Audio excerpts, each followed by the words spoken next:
Je m'appelle Thomas Nallet, je suis directeur d'exploitation chez Six Sense Mapping. C'est une entreprise qui est spécialisée dans l'acquisition, le traitement des données LiDAR et photogrammétriques. Ça ne vous parle pas beaucoup, c'est normal. À la base, j'étais responsable topo sur les chantiers de construction.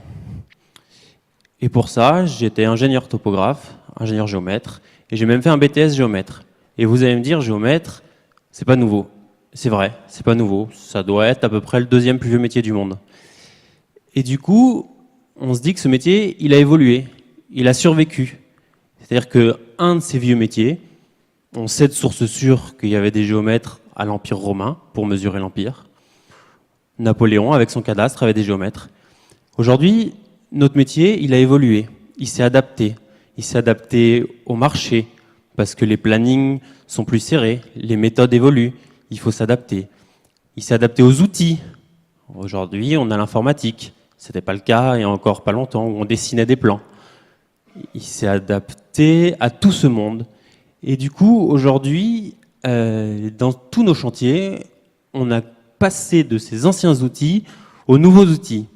Et pour prendre l'exemple de cet outil qu'on a créé, on n'est pas les seuls, avec un LiDAR pour les chantiers de construction linéaire. C'est-à-dire que le chantier SEA, 300 km de TGV, nous on le levait, un relevé géométrique, en 2 jours.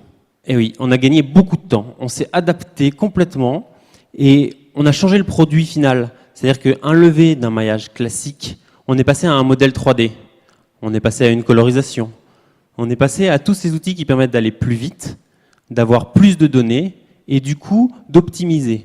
Parce que le géomètre, il va passer à toutes les phases d'un projet.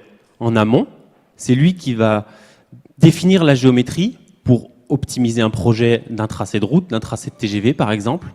Il va être là pendant le projet pour suivre l'évolution et s'assurer que la géométrie du projet est conservée et validée. Et en fin de projet, il va passer pour contrôler que la géométrie est là. Et pour optimiser tout ça, on est passé sur ces nouveaux outils.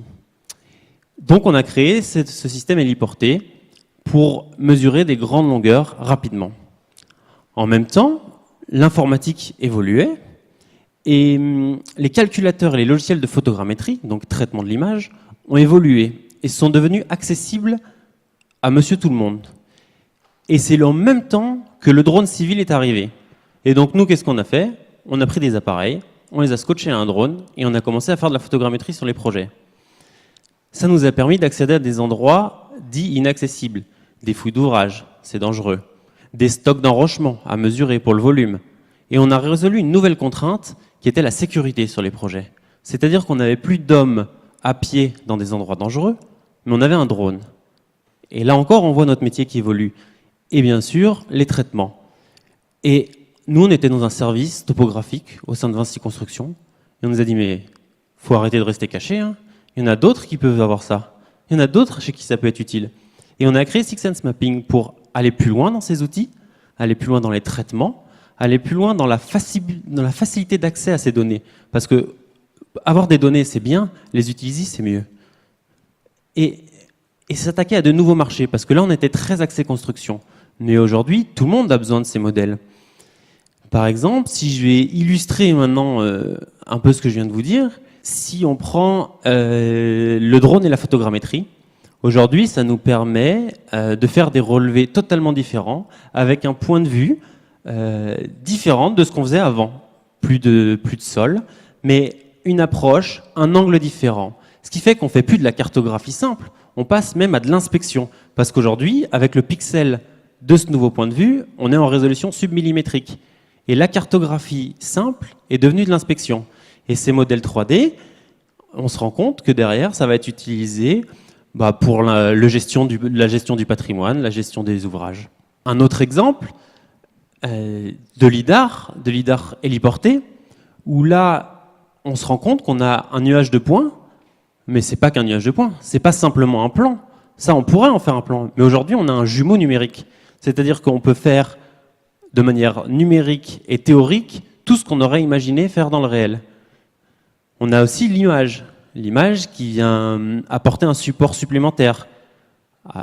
Par exemple, des non-professionnels peuvent parler de ce chantier Parce qu'avant, on avait les plans, il fallait les dérouler sur une table. Aujourd'hui, on a une tablette, un smartphone, et voilà ce qu'on peut voir. On voit notre chantier évoluer. Enfin, on a tout ce qui est traitement spécifique dans les nuages de points. Par exemple, la classification. Chaque point a un code. On va pouvoir faire des requêtes dans ces nuages. Ça va nous permettre d'analyser ce qui se passe. Par exemple, les fils électriques au niveau de la végétation, des modèles prédictifs d'évolution de la végétation. Et tout ça pour les gestionnaires d'infrastructures, les concessionnaires, même pour les villes. Notre métier, on voit bien qu'il a évolué. Et ça les aide.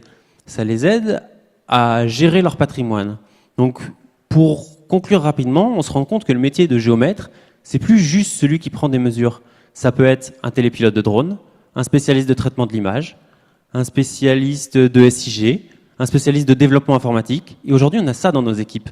Le géomètre 2.0, c'est ça. C'est celui qui sera le lien et le premier pas de la transition numérique qui aujourd'hui est présente partout avec les BIM, les jumeaux numériques. Parce que c'est un secteur qui recrute beaucoup, du coup. Quel profil principalement parmi ceux que tu as cités ?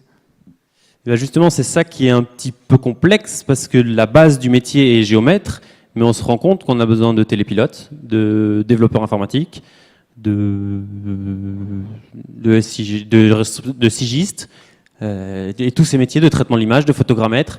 Et le simple métier de géomètre, si on écrit on recrute un géomètre, on ne va pas avoir qui on veut. Soit on le forme nous, soit on prend des corps de métiers différents qu'on amène à la topographie. Si on peut résumer comme ça, voilà ce qu'on cherche aujourd'hui. Parce que le métier de la formation de géomètre aujourd'hui n'inclut pas toutes ces palettes ? Si, elle s'y met, bien évidemment. La photogrammétrie, c'est quelque chose de très ancien. C'est juste qu'aujourd'hui, c'est devenu accessible à tout le monde. Avec son ordinateur, avant, c'était des grosses machines ou des gros calculateurs que personne n'avait chez soi. Aujourd'hui, nous, entreprises, on a ces outils. Et les écoles, on sont en train de passer le pas, hein. Elles l'ont fait. Mais c'est très dur d'avoir des gens qui ont toutes ces cordes à leur arc. Comme par exemple télépilote de drone. Aujourd'hui, notre géomètre, il n'est pas télépilote, il n'apprendra pas ça à l'école. Et nous, c'est un outil très important pour les prises de vue, par exemple.